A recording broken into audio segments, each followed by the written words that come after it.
Rohtang tunnel के through आना। Rohtang tunnel 10,000 feet के एलिवेशन के ऊपर बनी हुई वर्ल्ड की लॉन्गेस्ट टनल है। रोहतांग पास के परमिट के अलावा आपको ले घूमने के लिए भी एक परमिट लेना पड़ता है, जो कि आप ऑनलाइन भी ऑब्टेन कर सकते हैं या डीसी ऑफिस ले से भी ले सकते हैं। इस परमिट की cost around 750 rupees per person रहेगी और पेंगोंग लेक से लेकर नुब्रा वैली घूमने की परमिशन आप इस परमिट के थ्रू ले सकते हैं। मनाली में बाइक रेंट करके आप पहले दिन मनाली में ही रुक सकते हैं और माउंटेन बाइक राइडिंग से एक्लेमेटाइज हो सकते हैं।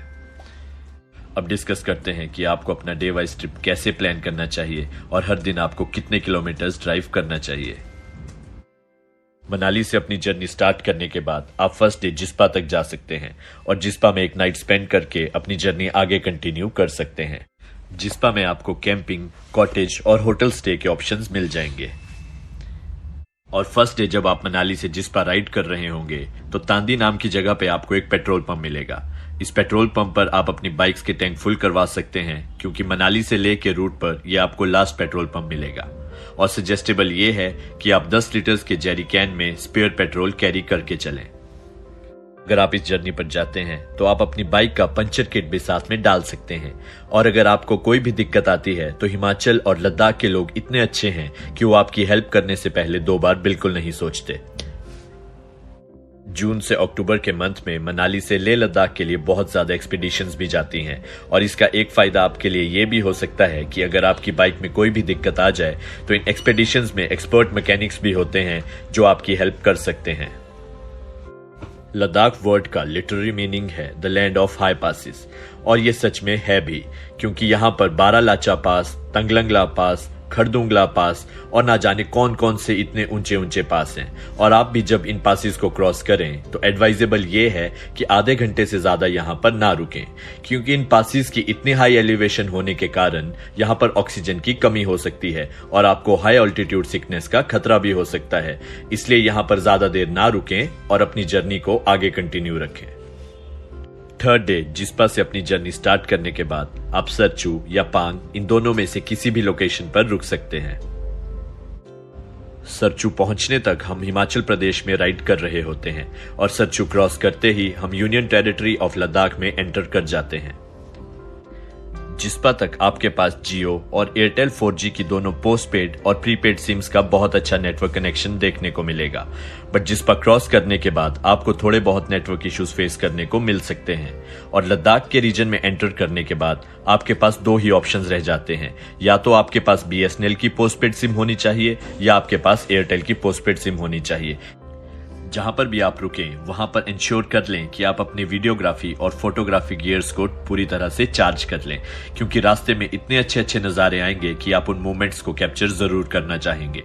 अगर आपके पास भी ड्रोन है और आप ड्रोन से वीडियो शूटिंग करते हैं तो यहाँ पर इंश्योर कर लें कि आपके पास प्रॉपर परमिशंस हो, क्योंकि ये एक बॉर्डर रीजन है और सिक्योरिटी पॉइंट ऑफ व्यू से यहाँ पर ड्रोन उड़ाने के लिए हमें प्रायर परमिशन चाहिए होती है। इस रास्ते में क्योंकि ज्यादा ATM मशीन्स नहीं हैं और सभी लोग डिजिटल पेमेंट्स एक्सेप्ट नहीं करते, इसीलिए एडवाइजेबल ये है कि अपनी जर्नी के खर्चे के लिए कैश साथ में कैरी करके जरूर चलें। और अब बात करें इस ट्रिप के बजट की, तो 1 हफ्ते से 10 दिन के राउंड ट्रिप का बजट आपको 25 से 30 हजार रुपए पर पर्सन पड़ेगा, जिसमें कि आप नुब्रा, पेंगोंग और लेह लद्दाख की बहुत सारी साइट सीइंग प्लेसेस को कवर कर सकते हैं। इस 25 से 30 हजार रुपए के बजट में आपका बाइक रेंट का टैरिफ भी इंक्लूडेड है, जो कि रहता है अराउंड 8,000 से 12,000 रुपए के बीच में। और अगर आप अपनी बाइक लेकर आ रहे हैं तो आप इस खर्चे को निगलेक्ट कर सकते हैं। और दूसरा खर्चा होता है पेट्रोल का, जो कि आप स्पेयर पेट्रोल कैरी करके भी 5,000 रुपए के अंडर कवर कर सकते हैं। और तीसरा खर्चा है हमारी जर्नी के दौरान स्टेज का। स्टेज का बजट एक ऐसा बजट है जो कि हर कोई अपने बजट के हिसाब से प्लान कर सकता है और ये टोटली फ्लेक्सिबल है। बट 7 से 8,000 रुपीज आपको स्पेयर रख के चलने हैं नीट एंड क्लीन और अच्छे रूम्स के लिए। और चौथा खर्चा हमारा रहेगा फूड का, जिसके लिए हमें अराउंड 3 to 4,000 रुपीज स्पेयर रखने पड़ेंगे। और हमारा लास्ट खर्चा रहेगा परमिट्स और मिसलेनियस एक्सपेंसेस का, जिसके लिए हमें 2,000 रुपीज स्पेयर रख के चलने हैं। ये खर्चा आपका तब आएगा अगर आप अकेले राइड कर रहे हैं, और अगर आपके साथ एक पिलियन राइडर भी है तो आप बाइक, पेट्रोल और स्टे के खर्चे को स्प्लिट भी कर सकते हैं। और थर्ड डे सच्चू से अपनी जर्नी स्टार्ट करने के बाद हम इवनिंग तक पहुंच जाएंगे लेह सिटी। और लेह पहुंचने के बाद सबसे पहला काम जो हमें करना है वो है परमिट्स ऑब्टेन करने का। हमें नुब्रा वैली और पेंगोंग लेक घूमने के लिए परमिट्स लेने पड़ते हैं, जो कि हम साइबर कैफे या किसी टूर एजेंट के पास जाकर अप्लाई कर सकते हैं। और अगर बात करें लेह लद्दाख और उसके आसपास की जगहों के घूमने की, तो फर्स्ट डे आप लेह सिटी में रहकर ही खुद को एक्लिमेटाइज कर सकते हैं। लेह सिटी घूमने के साथ साथ आप लेह सिटी के आसपास जो फेमस मोनेस्ट्रीज हैं उनको भी सेम डे में विजिट कर सकते हैं, और साथ ही में आप मैग्नेटिक हिल भी कवर कर सकते हैं।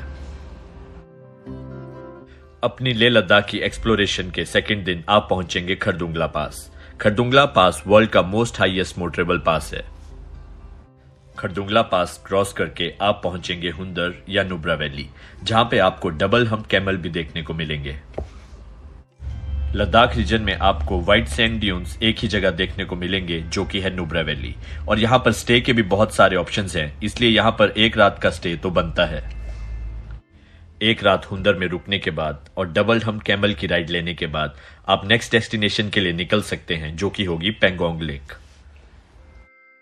पेंगोंग लेक को हम सब ने 3 इडियट्स मूवी में तो देखा ही है, और पेंगोंग के डीप ब्लू वाटर्स के सामने हम बहुत सारी इंस्टाग्राम वर्दी पिक्चर्स क्लिक कर सकते हैं, और ये जगह इतनी खूबसूरत है कि यहाँ पर एक रात स्पेंड करना तो बनता ही है। खूबसूरत पेंगोंग लेक को देखने के बाद नेक्स्ट डे हम लेह सिटी वापस आ सकते हैं, जिसके लिए हमारे पास 2 ऑप्शंस हैं। एक तो है खरदुंगला पास होते हुए आना, और दूसरा है चांगला होते हुए आना।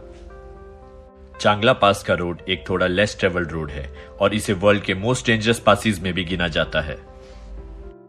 तो इसके साथ हमारी लद्दाख की साइट सीइंग भी कंप्लीट हो जाती है, और अब हम वापसी का सफर शुरू कर सकते हैं।